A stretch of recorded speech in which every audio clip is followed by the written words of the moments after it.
గ్రాములు ఉంది, ఎక్కువ ఉంది. ఆ కాఫీలు టీలలో పాలు చక్కెర వేసుకొని తాగి తాగి తాగి చివరికి ఏమైంది తెలుసా? మొత్తం అంతా ప్రపంచం కాఫీలు తాగి తాగి ప్రపంచంలో ఉన్న కొండ చర్యలన్నీ మొత్తం అడవులన్నింటినీ నాశనం చేసి కాఫీ ఎస్టేట్లు టీ ఎస్టేట్లు బయలుదేరాయి. అంటే మీరందరూ కాఫీలు టీలు తాగడం వల్ల మన కేరళ కొట్టుకుపోయింది. ఎందుకు?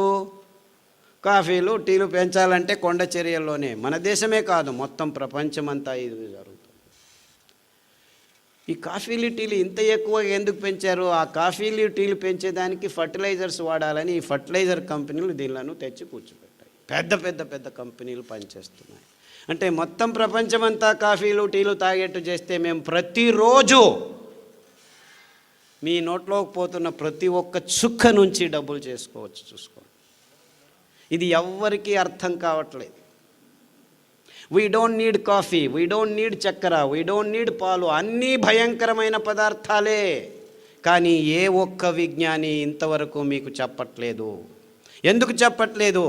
ఈ విజ్ఞానులంతా ఈ కంపెనీల సైన్స్ని ముందుకు తీసుకువెళ్ళేవాళ్ళు విజ్ఞానం పేరుతోనే చెప్తున్నారు. కాఫీ తాగితే ఇక్కడ ఆనందం వస్తుంది, అక్కడ ఆనందం వస్తుంది అని చెప్పి పెద్ద పెద్ద ఇన్స్ట్రుమెంటల్లో చేసి చూపించి ఇంకా తాగేటట్టు చేస్తున్నారు.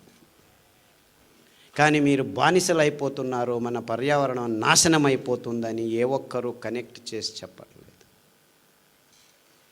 మీరు ఒక్క వారం కాఫీ తాగటం ఆపు చేయండి. అఫ్కోర్స్ కష్టమవుతుంది, దాని నుంచి బయటపడాలని మీరు ఆలోచించండి. కానుగ ఆకు కషాయం, కానుగ చెట్లు ఎన్నో ఉన్నాయి ఇక్కడ. చమురు ఆకు కషాయం, పత్తి ఆకు, బీటీ కాటన్ పత్తి తెచ్చుకొని తాగద్దండి, క్యాన్సర్ వచ్చేస్తుంది మరుసటి రోజే మీకు.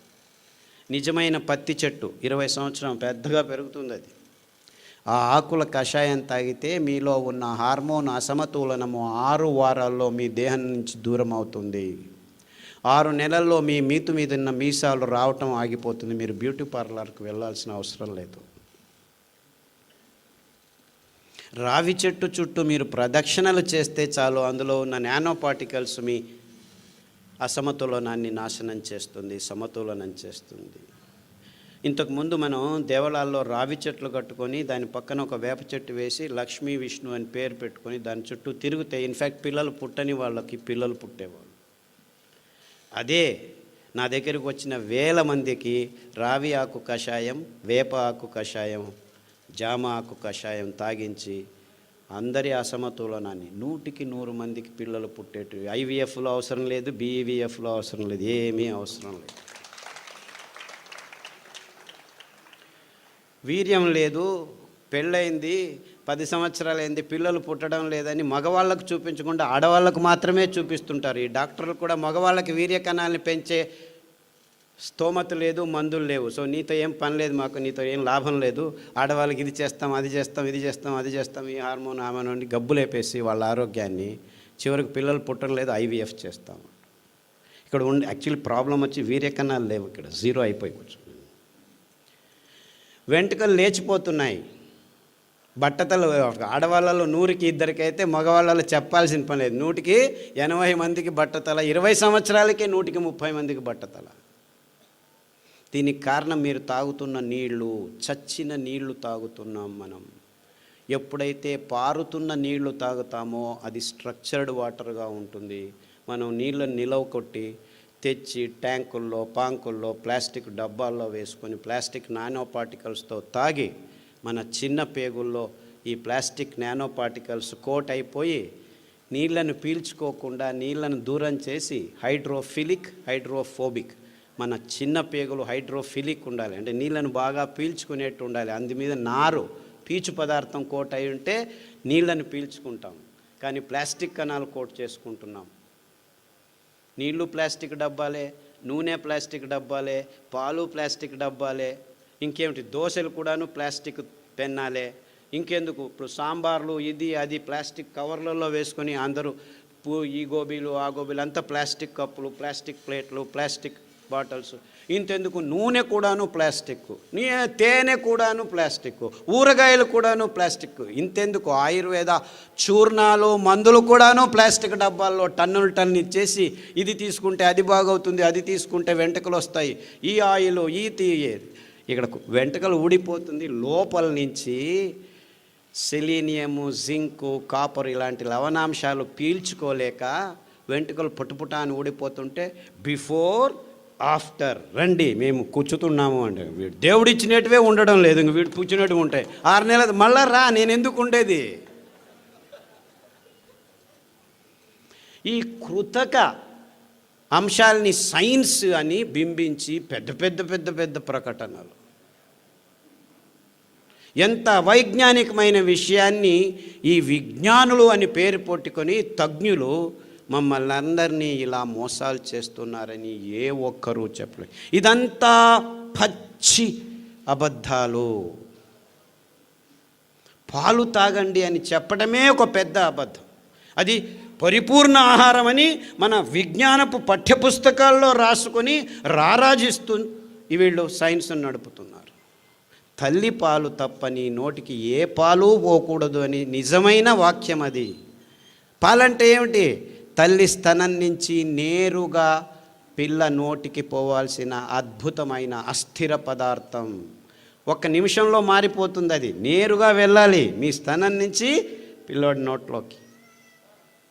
అంత అద్భుతమైన పదార్థాన్ని పాశ్చరైజేషను, హోమోజినైజేషను, ఈఏషను, కోల్డ్ ఇది అని చెప్పి 15 రోజుల తర్వాత పిల్లల నోట్లో వేస్తే వాడికి రోగం రాక ఇంకేం వస్తుంది? ఒక డాక్టర్ అయినా ఈ పాలు తాగొద్దండి అని చెప్తున్నాడా మీకు? ఈ చక్కెర తినిపించొద్దండి అని చెప్తున్నాడా? ఇంత క్లియర్గా ఉంది, ఇంత సింపుల్గా ఉంది విషయం. సో మీరందరూ చేయాల్సింది ఇంతే. ఈ పాలు, ఈ కాఫీలు, ఈ టీలు రేపటి నుంచి ఆపు చేస్తే సగానికి సగం మీ ఆరోగ్యం అంతా కుదుటపడటం 6 వారాల్లో జరుగుతుంది. ఇది నా గ్యారెంటీ.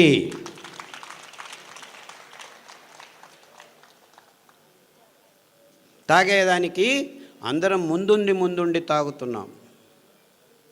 ఎక్కడ పోయినా కాఫీలు టీలు, ఊరికూరికినే కాఫీలు టీలు. అదేవిడో గెస్ట్ వస్తే కాఫీ తాగుతావా, టీ తాగుతావా? రాత్రి 12 గంటలకు వచ్చినా కాఫీ తాగుతావా? ఎందుకు? పాలు ఫ్రిడ్జ్లో ఉన్నాయి, కాఫీ పొడి రెడీగా ఉంది. And we have no shame. Police వాళ్ళు ఇక్కడికి వచ్చి కాఫీ టీ తాగుతారు సార్ అంటే ఎంత మూర్ఖలమైపోయాం మనం. ఆయా కాలానికి ఆయా సమయానికి తగినట్లు మన దేశంలో కషాయాలు ఉండేటివి. వేడి కాలంలో వస్తే మెంతాకు కషాయం కానీ మెంతులు దంచి మజ్జిగలో వేసిస్తే తాగితే చల్లగా ఉండేది. అదే చలికాలంలో వస్తే మిరియాలు జీలకర్ర వేసి కషాయం తాగిస్తే దేహం ఉత్తేజమయ్యేది. అంటే ఆ కాలానికి ఆ సమయానికి. అంతెందుకు చలికాలంలో, వేడి కాలంలో, గాలి కాలంలో ఏ కాలానికి ఆ చుట్టుపక్కల పెరుగుతున్న ఆకుల్ని తుంచుకొని వస్తే మళ్ళా 6 వారాల్లో ఆ చెట్టు మళ్ళా ఆకులు వచ్చేది. అంటే పర్యావరణాన్ని ఎంత అద్భుతంగా సంరక్షించే ఈ కషాయ సాంప్రదాయం ఉన్న మన దేశంలో కూడాను ఇప్పుడు కషాయం అంటే ఈ డాక్టర్లు ఏం చేశారు? ఆయుర్వేద డాక్టర్లు 1 లీటర్ని 1/4 లీటర్గా కుదించండి అని గట్టిగా కషాయం అంటే ఎవరైనా ముట్టుతారు దాన్ని, అలా చెడ్డ పేరు తీసుకొచ్చేసారు. ఇన్ఫ్యాక్ట్ కషాయాలు చాలా అద్భుతమైనటివి, రుచికరమైనవి. 2 నిమిషాలు మరుగుతున్న నీళ్ళల్లో ఈ పారిజాత ఆకులు కానీ, లేకపోతే రావి ఆకు కానీ, జామ ఆకు కానీ, ఇవన్నీ క్యాన్సర్లని 6 వారాల్లో దూరం చేస్తున్నాయి. చెప్పాను కదా, ఎంతోమంది క్యాన్సర్ పేషెంట్లు ఈ పారిజాత ఆకు, రావి ఆకు, జామ ఆకు కషాయాలని తాగి బ్రెయిన్ ట్యూమర్లు, బ్లడ్ క్యాన్సర్లు, లంగ్ క్యాన్సర్లు, గర్భకోశంలో గడ్డలు, సాదాపాకు అని ఇంకొక ఆకు ఉంది. ఆ ఆకు కషాయాలు తాగితే మీ దేహంలో ఎక్కడ గడ్డలు ఉన్నా కానీ కరిగిపోతాయి. అరటి బోధ కషాయం తాగితే చాలు మీ కాలేయము, మీ మూత్రపిండము, మీ గాల్ బ్లాడరు, మీ మెదడులో ట్యూమర్స్ ఉన్నా కానీ కరగటం మొదలు పెడతాయి. దానికి తోడు ఈ అరికలు, సామెలు భోజనం చేస్తే 6 నెలల్లో మీ క్యాన్సర్ మీ దేహం నుంచి అలా మాయమైపోతుంది. అలా చిటిక వేస్తే మాలమై. ఓ క్యాన్సర్ ఇంకా బాగా కాదు, లక్షలు కోట్లు ఖర్చు పెడుతున్నారు. పైసా ఖర్చు లేదు, మీకు పైసా ఖర్చు చేయాల్సింది.